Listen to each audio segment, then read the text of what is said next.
ఇంటి బయటకు వెళ్ళే ముందు తుమ్మితే వెళ్ళకూడదని పెద్దలు ఎందుకు చెబుతారు? దీనికి ఉన్న అర్థం కేవలం మూఢనమ్మకం మాత్రమే కాదు, కొంతవరకు జాగ్రత్త సూచన కూడా ఉంది. పూర్వకాలంలో తుమ్మడం అంటే శరీరంలో ఏదో అసౌకర్యం ఉన్నట్లు భావించేవారు. అకస్మాత్తుగా తుమ్మితే శరీరం సరిగ్గా లేదు, కాసేపు ఆగి వెళ్ళడం మంచిది అని సూచనగా తీసుకునేవారు. అందుకే కొద్దిసేపు ఆగి నీళ్లు తాగి మనసు స్థిరపరుచుకుని వెళ్ళమని పెద్దలు చెప్పేవారు. మరొక కారణం ఏమిటంటే, మనం బయటకు వెళ్ళే ముందు మన దృష్టి పూర్తిగా పనిపై ఉండాలి. తుమ్మడం వల్ల మనసు ఒక క్షణం దృష్టి తప్పుతోంది.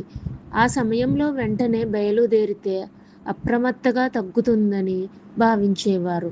ఆధ్యాత్మికంగా చూస్తే తుమ్మడం ఒక సిగ్నల్లా భావించి కాసేపు ఆగి దేవుని జ్ఞాపకం చేసుకుని వెళ్ళాలని భావించారు.